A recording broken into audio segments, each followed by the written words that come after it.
이 마지막 구절을 제목으로 삼아서 오늘 말씀 여러분과 나누도록 하겠습니다. 하나님은 공동체로 존재하십니다. 성삼위일체의 신비는 정말 놀라운 것이죠. 근데 하나님은 성부, 성자, 성령 삼위일체 공동체로 존재하시며 또 그 공동체 안에 있는 기쁨과 사랑과 그 연합을 우리도 체험하고 누리기를 원하셔서 우리를 창조하셨습니다. 그래서 하나님은 공동체로 존재하시며 언제나 공동체를 세우십니다. 하나님께서 구약에서 세우신 공동체가 가정이고 신약에서 세우신 공동체가 바로 교회인 것입니다.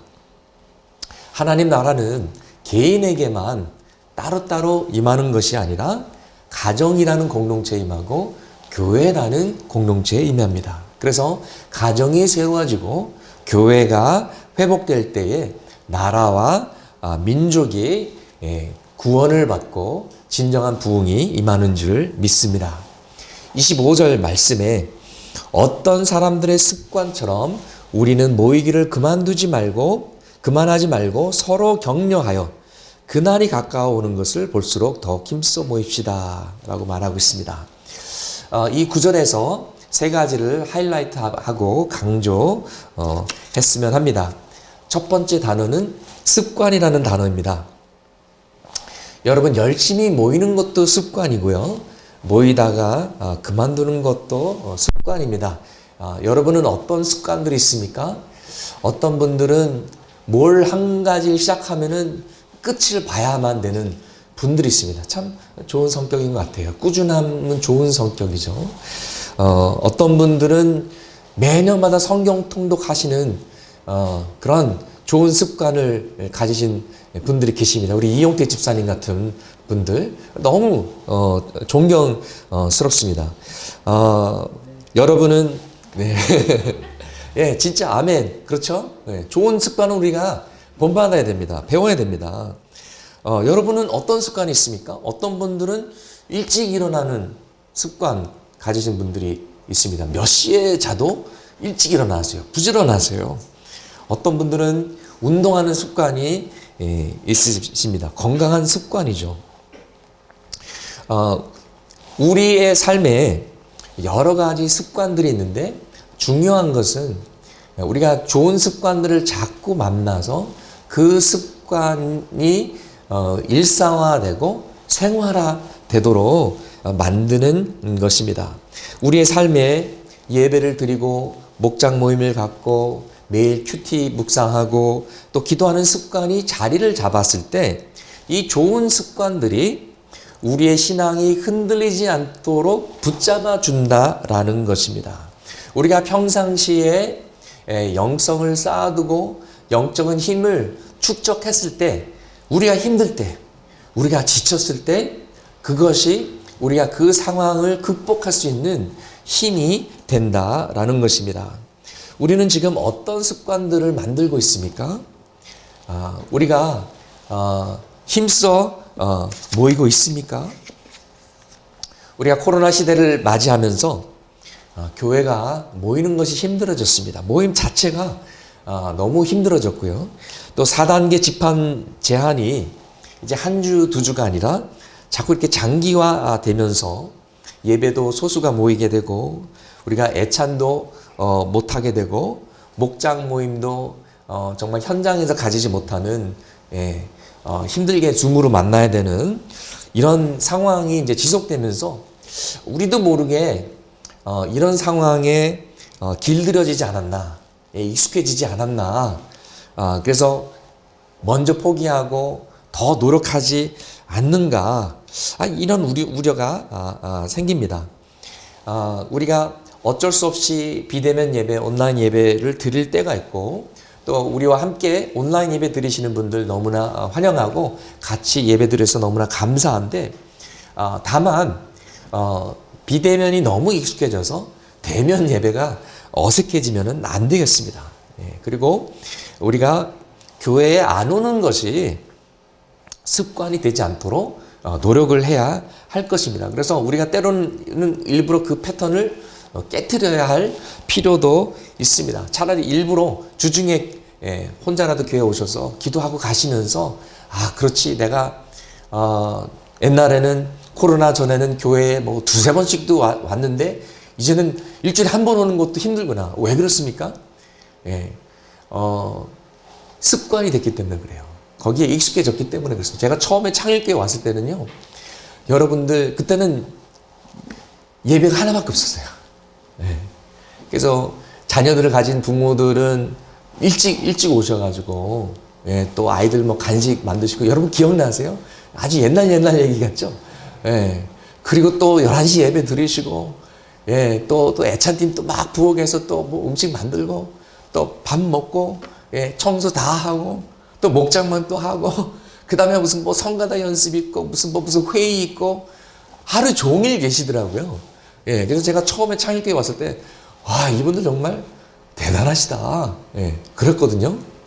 그때는 몇 시간을 막 교회에서 거의 교회에서 주일날 거의 살다시피 하셨는데, 이제는 코로나 시대를 맞아가지고, 예배 드리는 것만 해도 좀 벅찬, 이상한 그런 상황이 벌어지게 된 것입니다. 여러분, 무엇이든지 습관으로 만들려면은 40일을 똑같은 것을 반복하라고 해요. 매일같이 40일을 반복하면은 그것이 습관이 된다고 합니다. 그래서 뭐 목적이 이끄는 교회, 목적이 이끄는 삶, 이런 캠페인 할 때 40일 캠페인을 합니다. 그래서 40일을 계속 하다 보면은 익숙하게 되고, 그것이 습관이 되고, 그것이 우리의 삶의 일부분이 되고, 우리가 변화를 가지기 때문에 그렇습니다. 그래서 우리가 지금 코로나 시대 비정상적인 상황을 맞이해서 비정상이 정상화되고 비정상에 익숙해지는 것을 우리가 조심해야 됩니다. 우리 신앙생활이 위험해질 수가 있는 것입니다. 두 번째 단어는요, 그날이라는 단어입니다. 그날이 무슨 날입니까? 그날이 가까워 오는 것을 볼수록 분명히 미래에 있는 날인데, 그날은 예수님께서 하나님 아버지의 영광과 함께 이 땅에 오시는 날입니다. 하나님 나라가 완성되는 날이요, 마지막 날입니다. 여러분, 우리는요, 100년 전만 해도 오늘 예수님이 오실 수 있겠다라고 말할 수 없었어요. 왜냐하면 아직 이스라엘 나라가 회복되지 않았기 때문에. 그렇지만 지금 여러분과 저는 오늘 저녁에 예수님이 오실 수도 있겠다라고 말할 수 있는 마지막 때에 살아가고 있습니다. 우리가 죽기 전에 예수님이 오실 수도 있습니다. 우리가 이 때에 살아가고 있는데요, 우리 창일교회의 비전이 무엇입니까? 초대교회 영성으로 하나님 나라를 선포하며 다시 오실 주님을 예비하는 교회입니다. 주님이 곧 오시는데 그 날을 준비하는 교회. 그러면 우리가 어떻게 주님의 다시 오심을 준비해야 될 것인가? 그 방법 중에 하나는 그날이 가까이 올수록 더욱 모이기를 힘쓰라는 것입니다. 그래서 이것이 핵심인데, 코로나 상황은 바로 이 핵심에 치명적인 타격을 가져다 준 것입니다. 지금 모이는 것 자체가 금지되거나 제한됐기 때문에 교회는 큰 위기를 맞이하고 있습니다. 또 동시에 우리가 모이기 힘든다라는 것은 그날이 점점 더 가까워지고 있다라는 사인이기도 합니다. 그래서 모이기가 어려울수록 우리는 모든 지혜를 동원하고 모든 방법을 동원해서 우리가 어떻게 힘써 모여야 될 것인가, 이 부분을 우리가 고민하면서 모임 자체를 포기해서는 절대 안 될 것입니다. 세 번째 하이라이트 하고 싶은 단어는요, 모임이라는 단어입니다. 이 단어는 회중이라는 단어입니다. congregation. 성도들의 모임이란 뜻이죠. 교회는 믿는 자 두세 사람이 예수 그리스도의 이름으로 모이는 것입니다. 이 모임은 강의나 콘서트를 듣기 위해서 모인 그 모임과는 차원이 다릅니다. 그런 모임은 마치 구슬 주머니 속에 구슬과도 같습니다. 구슬끼리 다 따로따로 놀거든요. 서로 연결되어 있지 않습니다.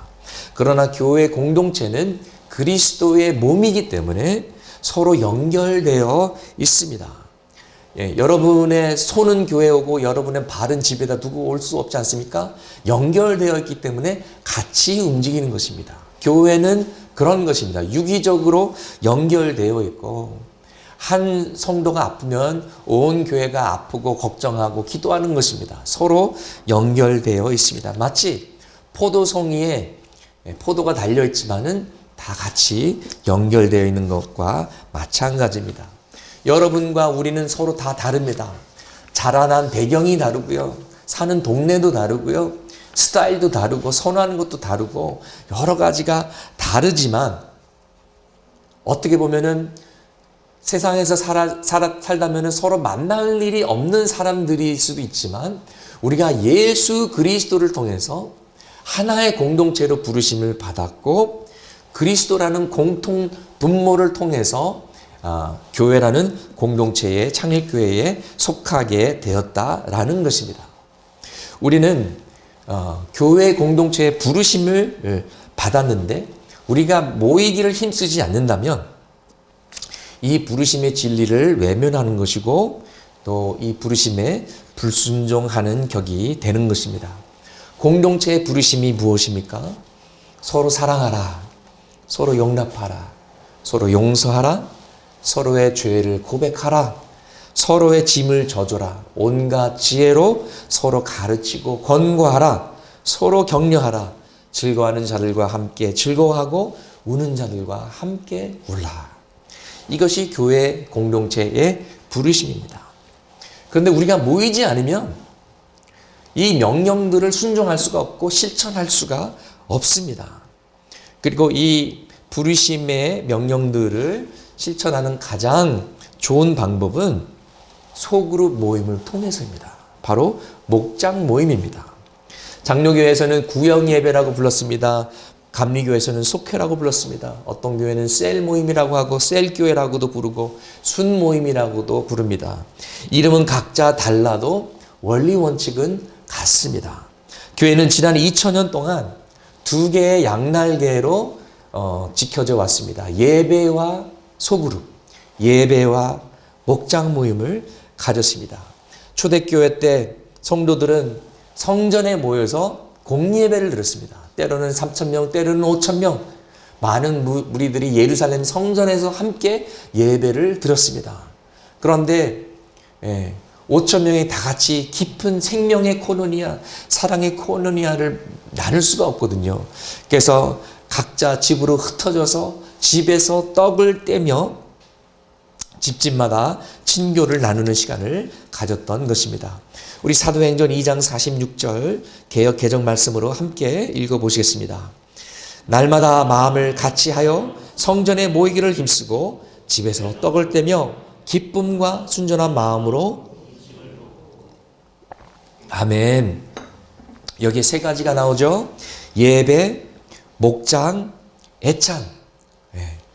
기쁨으로 모여서 교제하며 식사했다고 기록되어 있습니다. 우리가 요즘 코로나 시대에 점점 기쁨을 상실하는 것 같습니다. 그 이유가 무엇일까? 우리가 제대로 모여서 마음껏 예배드리지 못하고 마음껏 목장 모임하지 못하고 또 마음껏 애찬을 나누지 못하니까 기쁨이 점점 사라지는 것이 아닌가 생각이 됩니다. 기독교 신앙에서 먹는다는 것은 그냥 우리 오랜만에 한번 만나서 밥 한 끼 같이 먹자 이런 의미가 아니라 같이 식사를 한다라는 것은 친밀한 교제를 나누는 것을 의미합니다. 예수님께서 이렇게 말씀하셨습니다. 우리 요한계시록 3장 20절 말씀 같이 한번 읽어보시겠습니다. 보아라, 내가 문 밖에 서서 문을 두드리고 있다. 누구든지 내 음성을 듣고 문을 열면 나는 그에게로 들어가서 그와 함께 먹고 그는 나와 함께 먹을 것이다. 예. 주님께서 문을 두드리고 기다리고 계세요. 우리의 삶의 문을 열고 마음의 문을 열면 들어오셔서 뭘 하신다고요? 같이 말씀 공부를 한다고요? 손잡고 뜨겁게 기도를 한다고요? 좀 어떻게 보면은 생뚱맞게 느껴질 정도로 같이 밥을 먹으시겠다고. 이게 뭐지? 이게 무슨 의미지? 여기서 함께 떡을 뗀다라는 것은 언약의 관계를 말하는 것입니다. 주님께서 들어오셔서 우리와 언약의 관계를 믿고 아들이 아버지 안에 있고 아버지가 아들 안에 있는 것처럼 친밀하고 깊은 생명의 코노니아로 들어가는 것을 말하고 있습니다. 다시 말해서 거룩한 성만찬을 통해서 떡을 떼는 것과 같은 그런 관계 속으로 들어가는 것을 말합니다. 그래서 유대인들은 원래 이방인들과 절대 함께 식사를 하지 않았습니다. 언약의 관계 속에 있지 않았기 때문에 언약의 백성들하고만 같이 밥을 먹었던 것입니다. 혹시 여러분에게 이스라엘 친구가 생긴다면, 혹시 여러분에게 유태인 친구가 있다면 그 유태인 친구가 여러분을 자기의 집으로 식사 초대한다면 그것은 그 사람이 당신을 진정한 친구로 받아준다는 의미입니다. 영광이죠. 네. 초대교회 교인들은 자신의 집이 크든지 작든지 자신의 집을 열면서 자신의 삶을 열었고 마음의 문을 열었습니다. 그리고 그들이 무엇을 먹든지 메뉴는 그렇게 중요하지 않았습니다. 무엇을 먹든지 상관없었습니다. 왜냐하면 그들이 진짜 나누기 원했던 것은 음식만이 아니라 사랑이요, 믿음이요, 그들의 삶 자체였기 때문입니다. 여러분, 누가 누구랑 친한지 알 수 있는 방법이 무엇인지 아십니까? 누가 누구랑 밥을 먹는지 보면 답이 나옵니다. 예. 저도 처음에 창일교회 와서 누가 누구랑 친한지 보려면은 친교실에 가서 누구랑 같이 밥을 먹는지 보면은 딱 한눈에 볼 수 있었습니다. 우리는 편한 사람하고 같이 밥 먹기 원해요. 친한 사람하고 같이 밥 먹기 원합니다. 그런데 또 반대로 처음에는 친하지 않더라도 계속해서 같이 밥을 먹게 되면 어떻게 되죠? 친해지죠. 여러분, 식구의 의미가 무엇입니까? 같은 집에서 한 밥솥에서 끼니를 함께하는 사람, 같은 곳에서 살면서 같이 밥 먹는 사람이 식구라는 것입니다. 그래서 처음엔 별로 친하지 않아도 계속 같이 떡을 떼면은 우리가 친하게 되고 신뢰와 사랑을 쌓을 수 있기 때문에 그래서 목장에서는 소 한 마리를 먹어라는 말이 있습니다. 모여서 설렁탕도 먹고 갈비탕도 먹고 고기도 구워 먹고 소 한 마리 다 먹을 정도로 열심히 모이고 계속 먹다 보면 친해지고 거기에서 관계 속에서 신뢰가 쌓이게 되고 점점 속 얘기도 하게 되고 마음의 문도 열게 되고 사랑이 싹트게 된다라는 것입니다. 그래서 우리가 열심히 모이면서 정말 소 한 마리 먹을 정도로 열심히 꾸준히 모이기를 원합니다. 근데 한우는 좀 비싸니까 뭐 다른 메뉴도 괜찮습니다. 부담 없는 메뉴, 삼계탕 같은 거, 삼양라면에다 계란탕, 삼계탕 부담 없이 편안하게 나누면 좋습니다. 집에서 모이는 장점이 또 무엇이 있냐면요. 우리는 솔직히 웬만하면 친한 사람이 아니면 집으로 부르지 않습니다. 집에 그 속 내용을 다 공개하기 꺼려합니다. 우리는 친한 사람끼리 밥을 먹고 친하지 그래도 오랫동안 같이 밥 먹으면 친해지는 그 원리와 마찬가지로 우리가 집에서 목장 모임을 가진다라는 것은 우리가 더 깊은 관계와 더 깊은 교제를 의도적으로 추구한다라는 뜻입니다. 더 가까워지겠다라는 것입니다. 나의 벽을 하나 더 무너뜨리고 나의 삶을 의도적으로 오픈하고 상대를 신뢰하면서 나에게 더 가까이 다가오는 것을 허락하는 행위입니다. 우리가 믿음대로 살고 또 우리가 믿는 것이 우리의 삶의 영역에 다 녹아지려면 우리가 사는 그 자리, 우리 삶의 가장 밀착한 부분에서부터 그 신앙생활을 적용해야 됩니다. 그것이 어디입니까? 가정과 교회 아닙니까? 하나님 나라가 우리의 삶에 침투하려면 우리의 삶을 오픈해야 되고 또 가능하면 우리의 집도 열어야 좋은 것입니다. 오늘 우리 비전 토론을 통해서 목장 모임에 대해서 또 토론을 이어갈 것입니다. 그런데 이제 목장의 변화에 대해서 우리가 여러 가지 이야기를 하고 고민하고 있는데요. 또 함께 토론할 것인데요. 이제 어떤 분들은 좀 오해하시는 분들도 계신 것 같아요. 뭐 누구누구는 부부끼리 모이고 누구누구는 친한 사람들끼리 그냥 끼리끼리 모이고 싶어서 그런가 보다. 이런 오해가 있는 것 같은데요. 여러분, 우리의 신앙이 가장 먼저 실천돼야 될 곳이 어디입니까? 가장 가까운 곳입니다. 예. 전도와 선교도 마찬가지입니다. 복음 증거도 가장 가까운 데서부터 멀리 전하는 것이죠. 복음을. 그래서 내가 사는 곳 예루살렘, 그리고 유다, 그 다음에 사마리아, 그리고 땅끝입니다. 우리의 예루살렘은 우리가 사는 곳, 우리가 속한 가정과 교회입니다. 하나님 나라는 가장 먼저 가정에 임해야 됩니다. 그래서 가정이 신앙생활을 시작하고 가정에서 예배를 드리고 가정에서 말씀을 나누는 것을 교회가 적극 권장해야 됩니다. 우리가 하나님을 믿는다고 하지만 사실 부부가 같이 기도하는 경우는 제가 많이 못 본 것 같아요. 저도 솔직히 모르겠어요. 제 아내랑 같이 기도하자고 하면 제가 죄를 지은 게 많아서 그런지 같이 손잡고 기도한 것이 좀 어색합니다.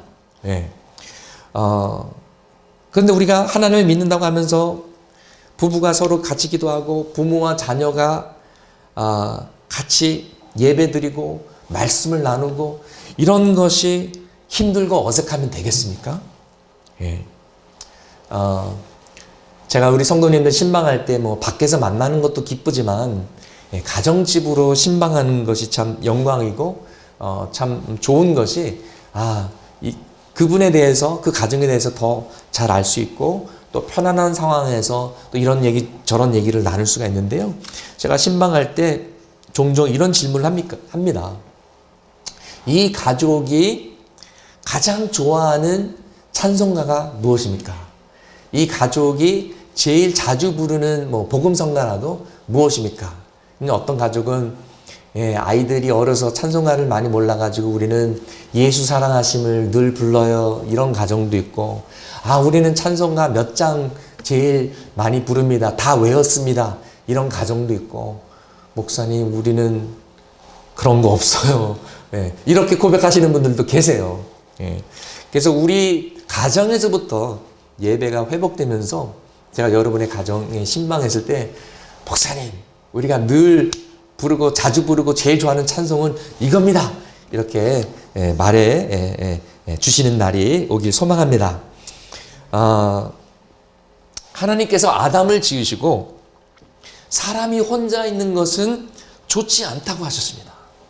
이것은 모두 싱글로 살지 말고 시집가고 장가가라는 뜻이 아니라 사람은 혼자서 사는 것이 아니라 다른 사람과 더불어 공동체에 소속되어서 사는 것이 좋다라는 말씀입니다. 여러분, 심지어 천주교 신부 수녀님들도 공동체 생활을 합니다. 혼자 살지 않으세요.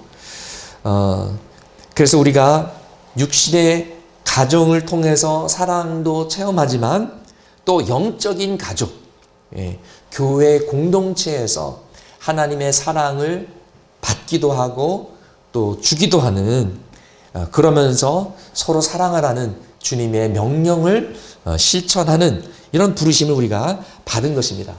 오늘날 우리 사회는 점점 더 고립되어 가고 있습니다. 점점 더 외로운 사회가 되어 가고 있고요. 고독사하는 케이스도 점점 많아지고, 또 최근에 참 슬픈 이야기를 들었는데, 정말 멀쩡하게 보이는 젊은 자매가 극단적인 선택을 했는데, 같은 집에, 그 시간에 같은 집에 있던 식구들도 각자 다른 방을 쓰기 때문에 한참 동안 몰랐다라는 거예요. 얼마나 슬픕니까? 개인주의적 사회는 우리에게 프라이버시라든지 많은 자유를 가져다 줬지만 동시에 외로움도 가져다 주었습니다. 이것이 코로나 상황으로 점점 더 심해지고 있고요. 우울증이 많이 급증하고 또 자살도 많이 늘어났습니다. 특별히 20대 여성들이 많이 힘들어 하신다고 합니다. 그런데 하나님께서 우리에게 해결책을 주셨는데 바로 공동체의 선물입니다. 24절과 25절을 보시면 공동체의 부르심이 나와 있습니다.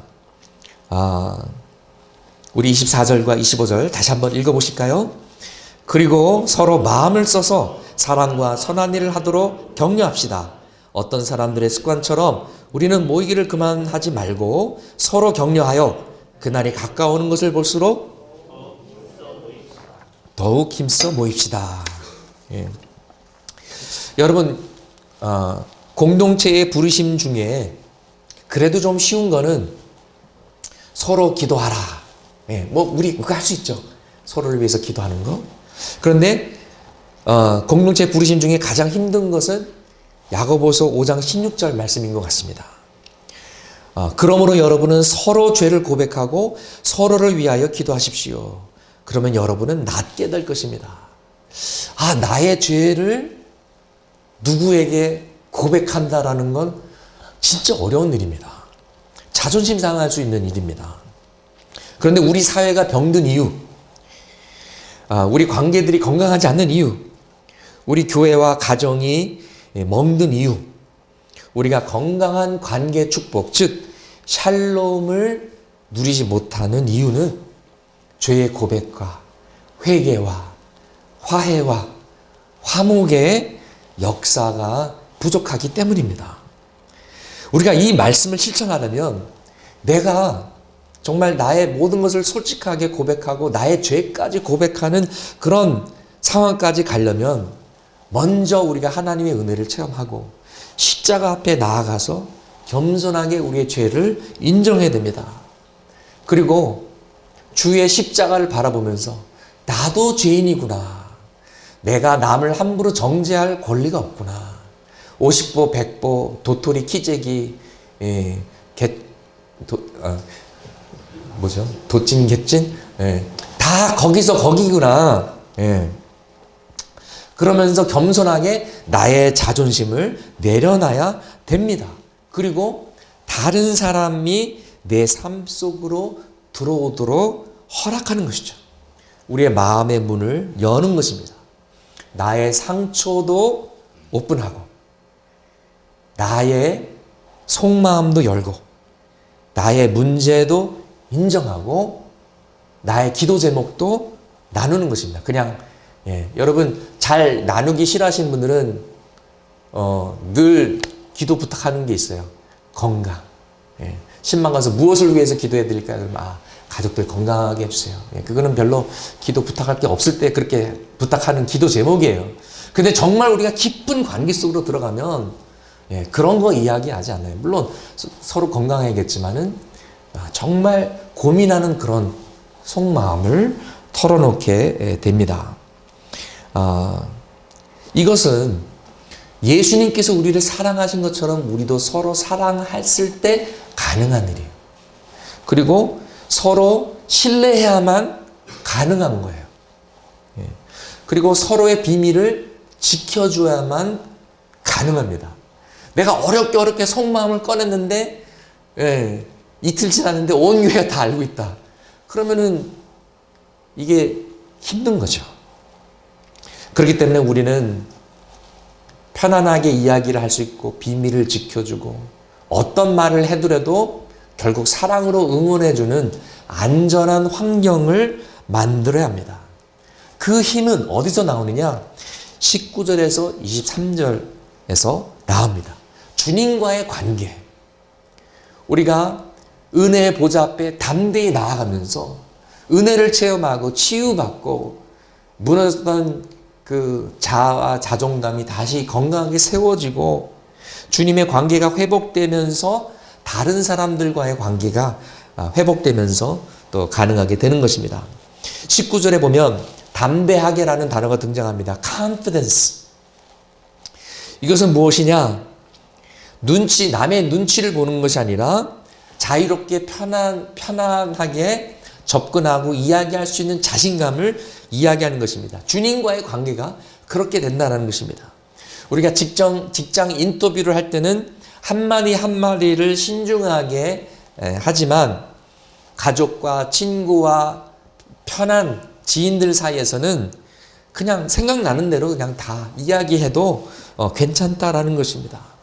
하나님과의 관계가 그렇게 되었기 때문에 거기에 힘을 입어서 성도의 교제 관계에도 옮겨갈 수 있다는 것입니다. 성도들과의 관계가 편안하고 친밀한 관계가 될 수 있다는 것입니다.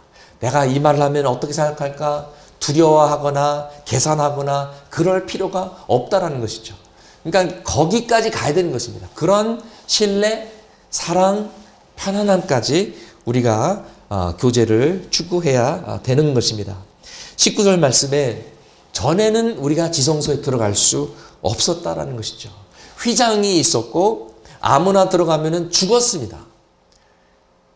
1년에 딱 한 번 속죄의 날 얌키포에 대제사장이 철저히 회개하고 들어갔죠.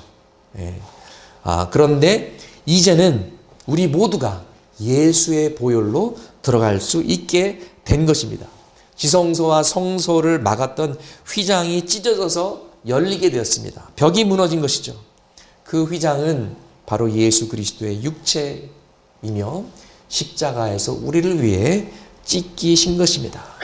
하나님과 우리 사이에 있던 그 장애물과 그 벽을 무너뜨린 것입니다. 그래서 이제는 우리가 유대인과 이방인들의 벽이 무너지고 원수 사이가 친구 사이가 될 수 있고 한국 사람도 일본 사람들을 용서하고 품어줄 수 있고 이웃과 이웃이 친구가 될 수 있는 우리 사이의 벽도 무너질 수 있게 된 것입니다. 십자가의 능력은 하나님과 우리 사이의 위아래 수직 관계의 회복뿐만 아니라 서로와 서로의 수평 관계도 회복하는 능력입니다. 이것이 십자가의 능력인 줄 믿습니다. 그리고 이것을 우리가 가정에서 적용해야 되고 가정이 회복돼야 되고 목장에서 적용하고 거기서 목장 안에서 정말 생명의 코노니아, 사랑의 코노니아를 우리가 누리는 그것이 하나님의 계획이요 하나님께서 기뻐하시는 일인 것입니다. 22절 말씀에 그러니 우리는 확고한 믿음을 가지고 참된 마음으로 하나님께 나아갑시다 라고 말하고 있습니다. 근데 여기는 draw near to God, 하나님께 더 가까이 나가라는 그런 뉘앙스, 그런 의미가 담겨져 있습니다. 우리가 하나님께 가까이 나가면 어떻게 됩니까? 변화를 받습니다. 모세는 하나님께 아주 가까이 갔던 사람 중 한 사람입니다. 주의 얼굴을 보여주십시오. 주의 영광을 보길 원합니다. 그래, 내가 너에게 보여주겠다. 주의 영광을 체험한다라는 것은 주님의 성품을 보는 것이요, 하나님이 진짜 어떤 분이신지 깨닫게 되는 것입니다. 그리고 모세는 변화를 받았습니다. 부흥은 하나님의 영광을 체험하고 그리스도의 성품을 체험하고 그리스도의 모습처럼 변화를 받는 것입니다. 그것이 진정한 부흥인 것입니다. 내가 옛날에 교만했다면 겸손한 주님을 만나서 나도 내 자신을 내려놓는 것을 배우는 것입니다. 내가 이기적으로 살았다면 이제는 남을 배려할 줄도 알고 이제는 남을 섬길 줄도 알게 되는 것입니다. 인내심이 너무나 짧았다면 이제는 내 안에 온유함이 생기는 것이고 그리스도의 사랑이 이제 들어와서 내가 변화받게 되는 것입니다. 근데 여러분, 우리가 하나님께 나아가는 방법은 크게 두 가지가 있는데, 하나는 예배를 통해서 우리가 은혜 보좌 앞에 나아가고, 다른 하나는 공동체를 통해서 우리가 하나님을 체험하고 변화를 받게 되는 것입니다. 우리가 공동체로 모여서 예배를 드리고 공동체로 모여서 목장 모임을 해야 되는데 왜 힘써 모여야 되는가? 변화받기 위함입니다. 그래서 19절에서 22절은 의도적으로 하나님께 나아가는 것을 이야기하고, 그 다음에 구절들은 공동체의 부르심에 대해서 말씀하고 있는 것입니다.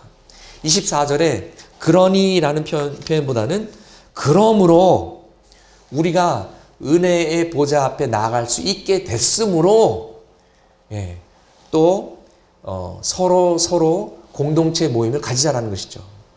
우리에게는 21절에 우리에게는 하나님의 집을 다스리시는 위대한 제사장이 계십니다. 그리고 하나님께서 우리를 제사장 나라로 불러주셨습니다. 왕같은 제사장으로 불러주셨기 때문에 그러므로 우리도 서로가 서로의 이야기를 들어주고 서로가 서로의 죄를 고백하는, 서로가 서로에게 제사장 역할을 하는 제사장 나라로, 왕같은 제사장으로 우리가 부르심을 받았다라는 것입니다. 여러분, 기독교는 산에 올라가서, 나 혼자 산에 올라가서 폭포수 아래서 돌을 닦는 종교가 아닙니다.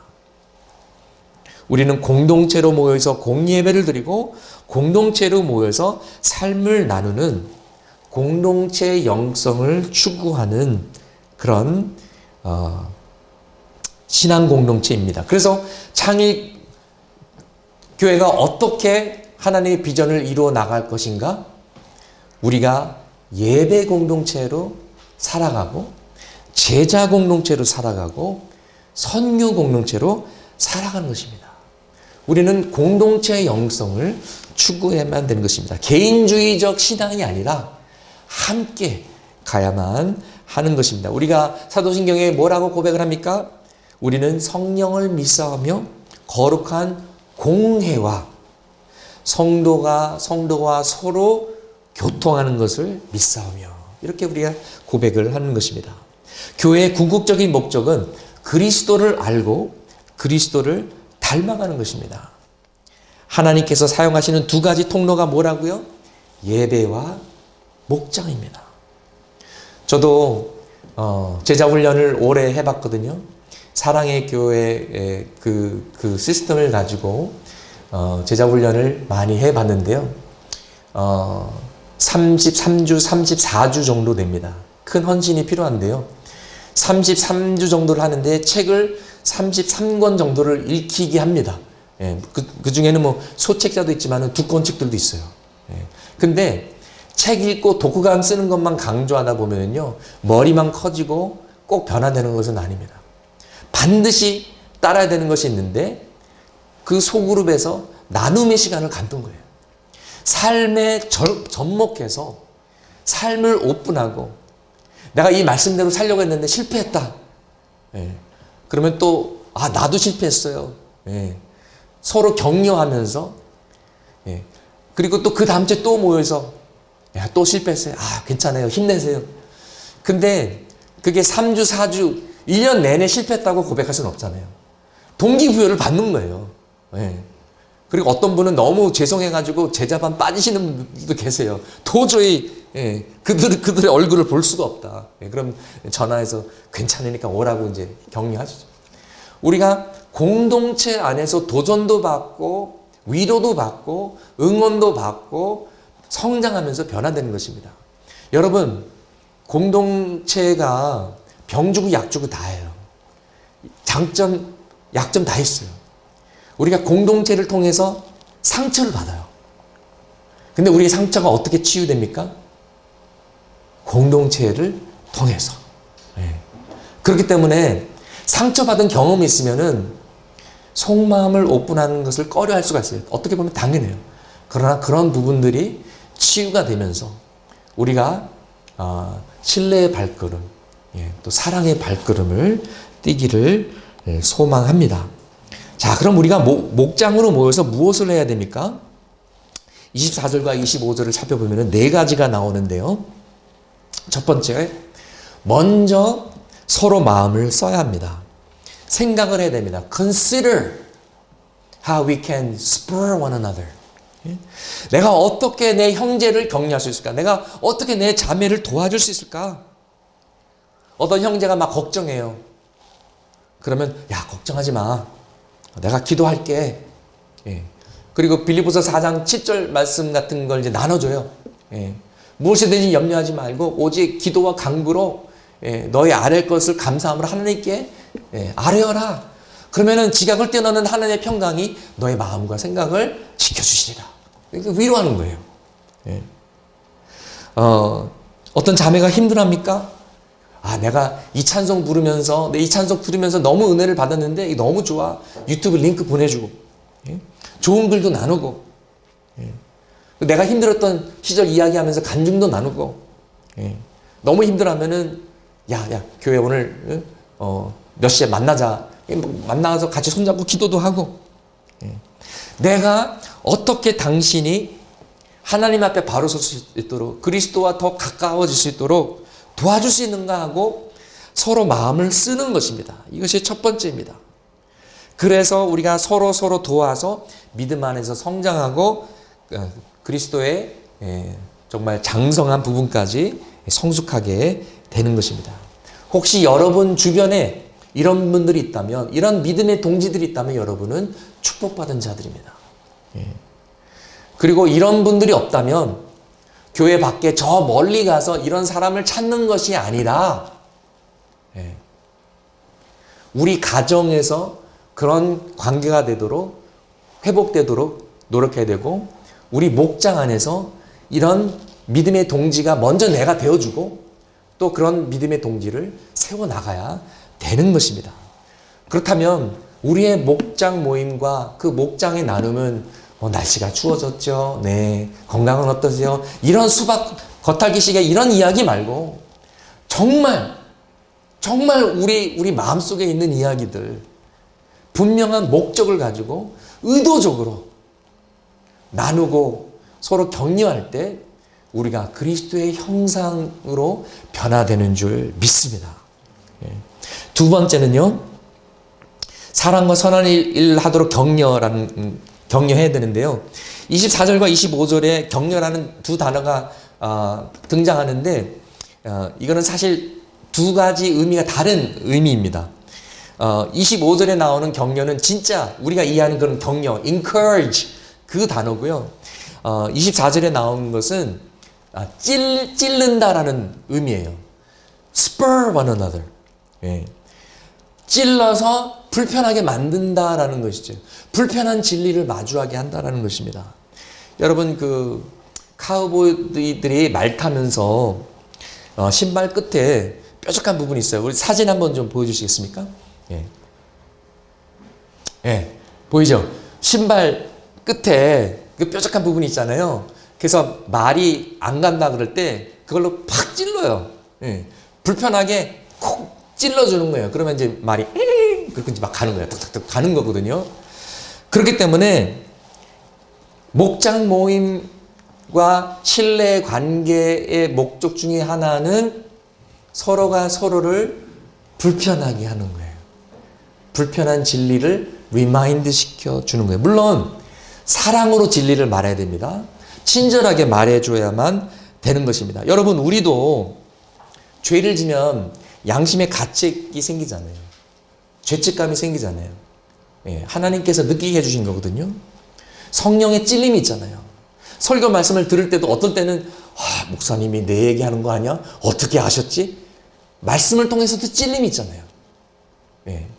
그러니까 여러분, 어떤 때는 잔소리도 들릴 수도 있겠지만 내 인생에 나를 사랑해서 쓴소리를 해주는 사람이 있다는 것은 여러분 축복입니다. 그런 사람이 없으면 불행한 거예요. 예. 그래서 나를 너무나 사랑하기 때문에 잠깐 나 좀 보자고 하면서 겸손하게 사랑으로 이런 부분은 좀 얼마나 감사합니까? 그래서 우리는 형제 자매를 통해서 도전도 받고 또 위로도 받고 응원도 받고 그러면서 우리가 변화된다라는 것입니다. 여러분, 이런 것 없이요 성장과 성숙은 없습니다. 그리고 남이 나에게 그렇게 다가왔을 때 감히 네가 나한테 그러면 그 사람이 그 다음에 말하기 힘들겠죠. 그러니까 내가 그것을 허락해야 됩니다. 제가 결혼 주례를 많이 했었는데 옛날에 한 커플이 정말 뜨겁게 연애를 하면서 저를 찾아와서 솔직히 얘기를 했어요. 혼전 순결을 지키고 싶은데 너무나 뜨겁게 사랑하기 때문에 너무 힘들다. 저한테. 그리고 저에게 허락한 것이, 목사님 우리 볼 때마다 그냥 대놓고 물어보세요. 그래야 우리가 이거를 지킬 수 있을 것 같습니다. 그래서 진짜 그다음부터 만날 때마다 대놓고 물어봤어요. 야, 너희들 잘하고 있지? 뭐 저녁에 이상한 데 가고 그러지 않지? 그러면서 그렇게까지 하면서 그들이 순결을 지키려고 노력했던 것이 기억이 납니다. 여러분, 우리에게 가장 큰 죄는 내가 못 보는 죄예요. 여러분, 교만한 사람은요 자기가 교만한지 몰라요. 이기적인 사람은요 자기가 이기적인지 몰라요. 저희 식구들이 제가 좀 이기적이래요.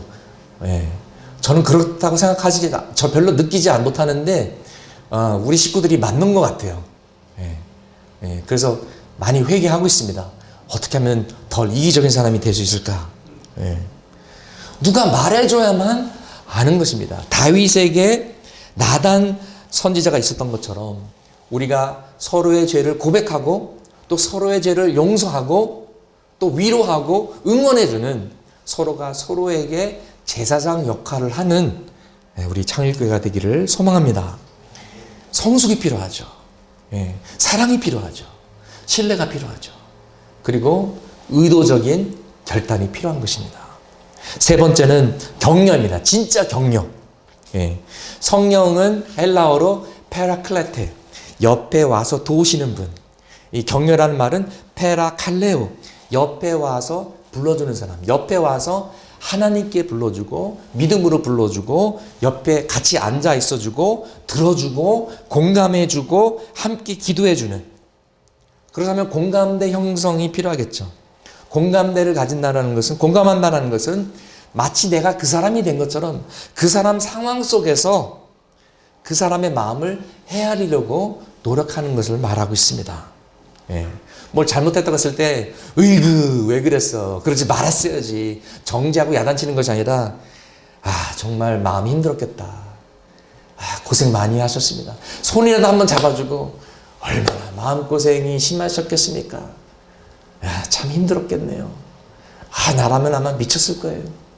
위로해 주는 거예요. 그리고 그럼에도 불구하고 나는 그리스도의 사랑으로 당신을 사랑합니다. 나는 영원히 형제님 편입니다. 예. 응원합니다. 기도할게요. 파이팅! 힘들지만 힘내세요. 예. 진리를 사랑으로 말하고 찔림과 동시에 격려가 필요하고 응원이 필요한 것입니다. 여기에 우리는 힘을 얻어서 우리가 변화를 받는 것이죠. 마지막으로 네 번째는요. 사랑과 선한 일에 열매가 있어야 됩니다. 선한 영향력이 되는 것이죠. 그래서 여러분, 목장이 살아야 됩니다. 목장이 살아야 교회가 사는 줄 믿습니다. 예. 여러분, 가정이 살아야 됩니다. 가정이 살아야 교회가 삽니다. 그래서 지금 여러분, 비전 토론의 궁극적인 목적은 어떻게 하면 내 신앙이 살까? 어떻게 하면 예배가 살고 교회가 살고 목장이 살고 가정이 살까? 이거예요. 그래서 다른 것에 집중력 뺏기지 마시고 우리가 이 선한 목적을 위해서 함께 기도하고 함께 고민하면서 건강한 교회를 세워가길 소망합니다. 여러분, 이 땅에 지옥이 있다면 그것은 모든 관계에서 끊어지고 고립되어서 누구의 도움도 받지 않고 혼자 사는 것입니다. 그리고 영원한 지옥은 하나님과 완전히 단절되고 모든 관계에서 단절돼서 혼자서 영원히 후회하면서 사는 것입니다. 그것이 지옥이에요. 반대로 하나님 나라, 천국은 하나님과 하나님의 백성들과 더불어 영원히 함께하는 것입니다. 우리가 서로 사랑하는 말씀을 소그룹에서 실천할 때 천국의 기쁨을 땅에서 누리며 하나님 나라가 우리 가운데 임하는 줄 믿습니다. 함께 기도하시겠습니다.